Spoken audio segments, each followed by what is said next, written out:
Assalamualaikum warahmatullahi wabarakatuh. Salam sejahtera untuk kita semua.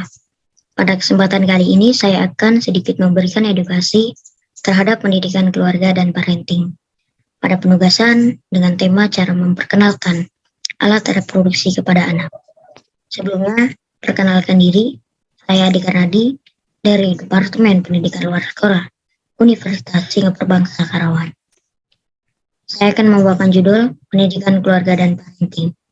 Sebelum ke pembahasan, saya akan menjelaskan sedikit apa itu keluarga dan parenting. Keluarga adalah lingkungan belajar pertama dan utama bagi anak. Sejak anak dalam kandungan seorang ibu, anak sudah melewati proses belajar, maka tak heran bila peran orang tua sangat penting bagi anak.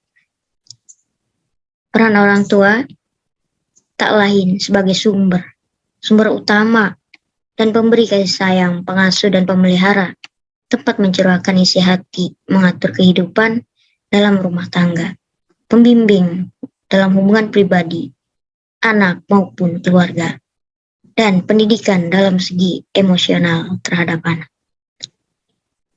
Anak sendiri memiliki kedudukan dalam keluarga, antara lain bahwa anak adalah amanah. Amanah yang diberi dari Tuhan, generasi penerus, investasi akhirat, dan perhiasan dunia. Sedangkan apa itu parenting? Parenting adalah upaya pendidikan yang dilaksanakan oleh keluarga dengan memanfaatkan sumber-sumber yang tersedia di dalam keluarga dan lingkungan yang berbentuk kegiatan belajar, belajar mandiri, belajar bersama keluarga, dan lain sebagainya. Parenting pun juga sebagai proses interaksi berkelanjutan antara orang tua dan anak-anak mereka. Kemudian ada berbagai proses parenting. Ya, proses yang pertama yaitu interaksi. Interaksi dengan orang tua, interaksi dengan masyarakat. Yang kedua, adanya yang memiliki kebutuhan di saat memenuhi kebutuhan penting antara orang tua dengan anak-anak dengan orang tua. Yang ketiga, orang tua memiliki tanggung jawab untuk membesarkan anak-anak serta memenuhi kebutuhannya. Dan yang terakhir, masyarakat yang bertindak sebagai dukungan atau tekanan yang kuat bagi anak dan orang tua.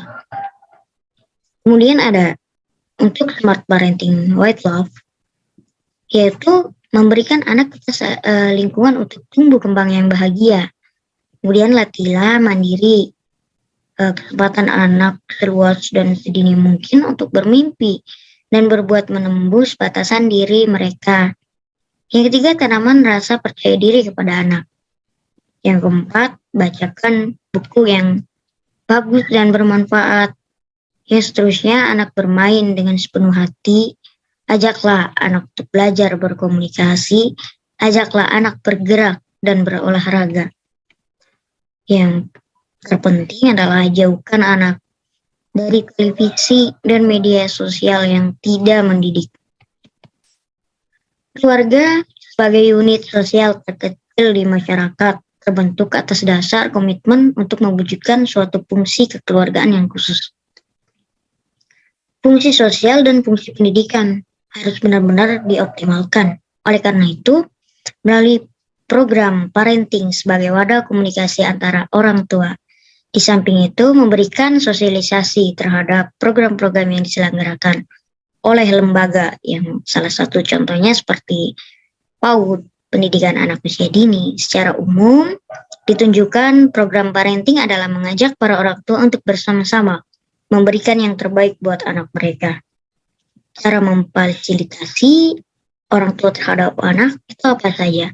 Yang pertama yang dijelaskan yaitu PAUD, pendidikan anak usia dini berbasis keluarga.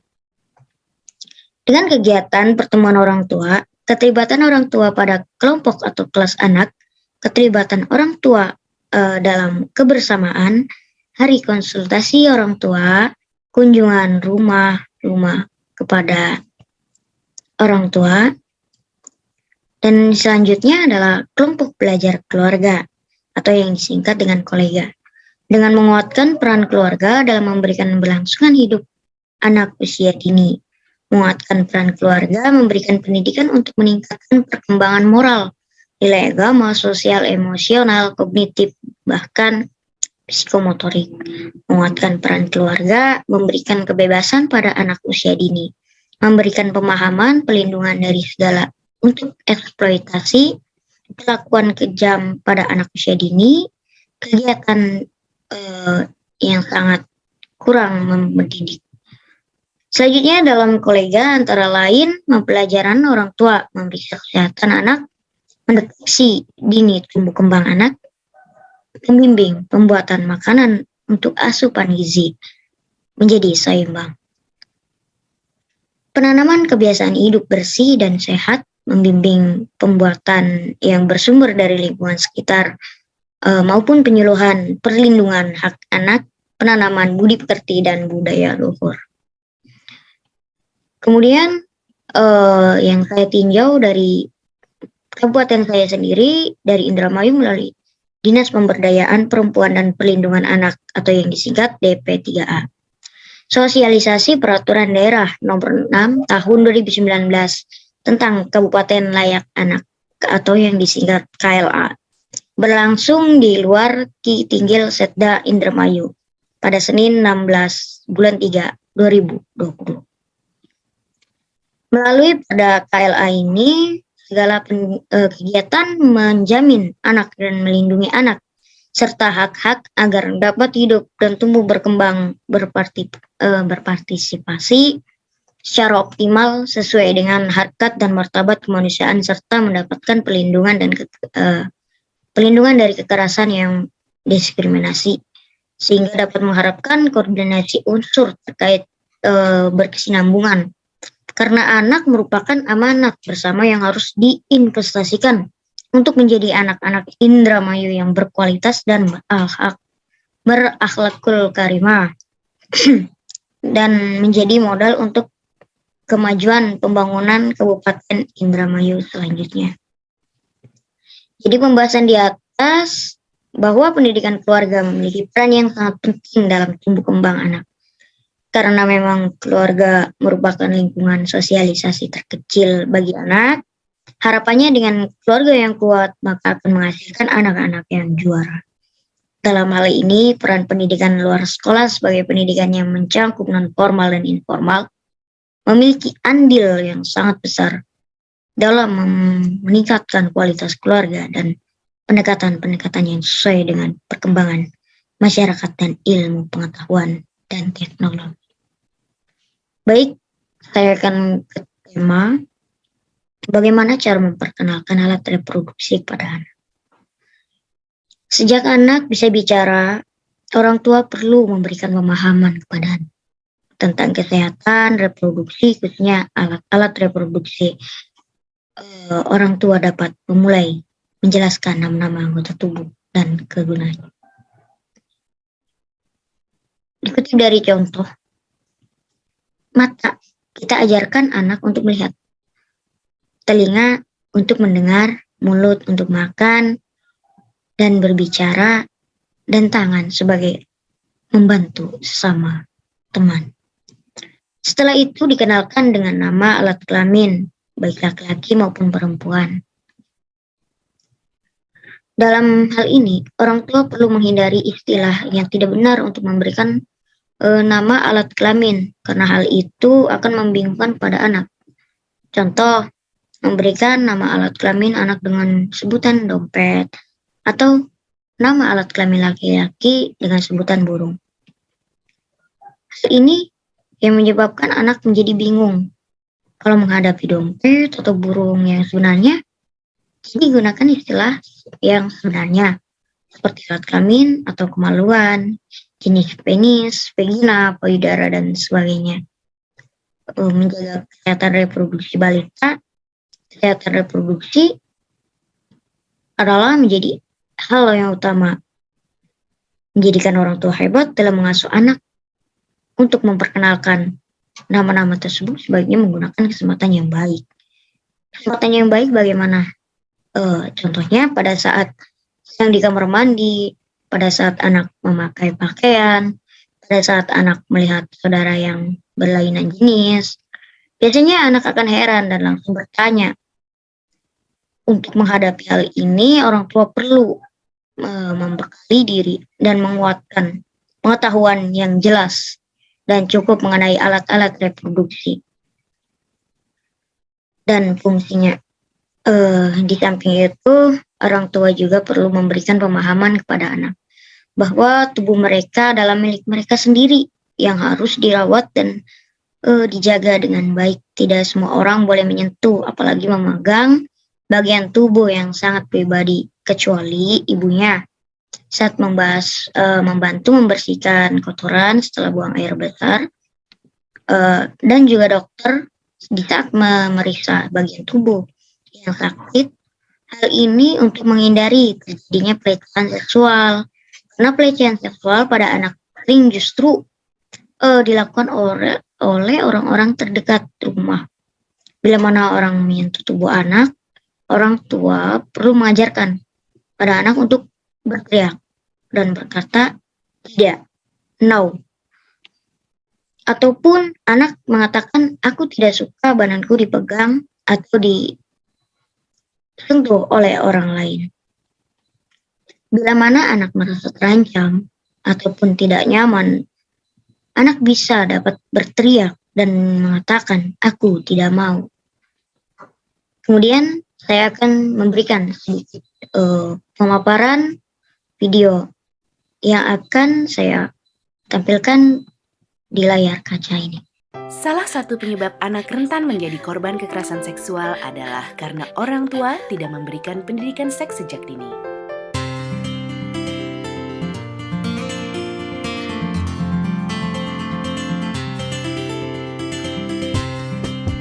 Kata Bunda, aku perlu mengenal anggota tubuhku dan menyebut istilah yang sebenarnya.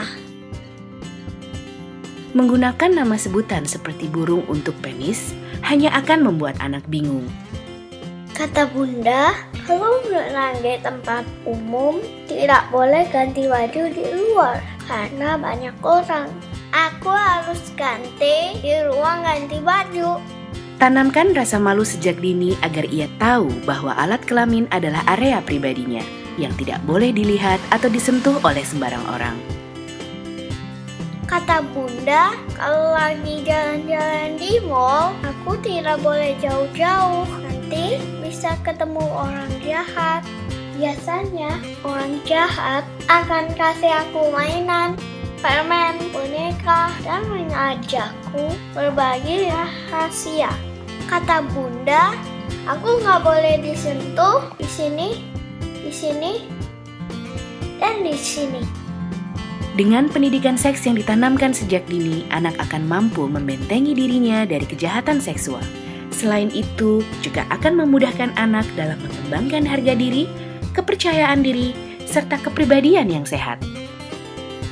Jangan lupa kata Bunda. Setelah melihat paparan video tadi, saya akan kembali menjelaskan manfaat dari ilmu yang saya beri. Yang pertama, dapat memberikan informasi yang benar dan jelas tentang perkembangan tubuh anak di masa peralihan anak kepada remaja. Pada masa ini ada beberapa perubahan fisik pada remaja seperti perkembangannya tinggi badan dan lain sebagainya. Hal ini kadang membuat remaja merasa tidak nyaman dan kurang percaya diri, ataupun anak-anak yang merasa dirinya akan terancam. Disinilah peran orang tua untuk menjelaskan bahwa semua perubahan tersebut adalah normal. Pada masa peralihan, anak-anak menuju dewasa dan mereka tidak perlu merasa khawatir dan tidak percaya diri dengan perubahan tersebut. Dan yang kemudian dapat mencegah kekerasan dan pelecehan seksual dengan menyadari bahwa mereka harus menghargai dan menjaga tubuh mereka sendiri. Anak-anak diajarkan tentang konsep konsen di mana mereka berhak menolak orang lain untuk menyentuh tubuh persetujuan mereka. Misalnya pada orang yang tidak berhak menyentuh bagian dada mereka dan jika mereka memaksa, mereka dapat berteriak dan lari untuk meminta tolong kepada orang lain. Hal ini berlaku pada juga orang tua atau keluarga mereka karena di saat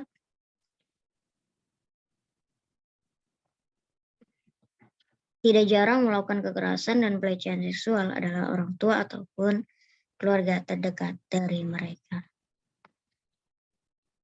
Yang terakhir adalah dapat memelihara tegaknya nilai moral dengan memberikan nilai agama dan moral saat memberikan pendidikan seks. Hal ini akan membuat para anak remaja ataupun anak-anak lainnya menjadi tegaknya nilai agama, moral, dan diri mereka, dan dapat menjaga diri mereka dari penyimpangan-penyimpangan sosial lainnya. Mungkin cukup akhiri pemaparan edukasi dari saya sendiri. Kurang dalam dan lebihnya mohon maaf. Billahi taufik wal hidayah. Wassalamualaikum warahmatullahi wabarakatuh.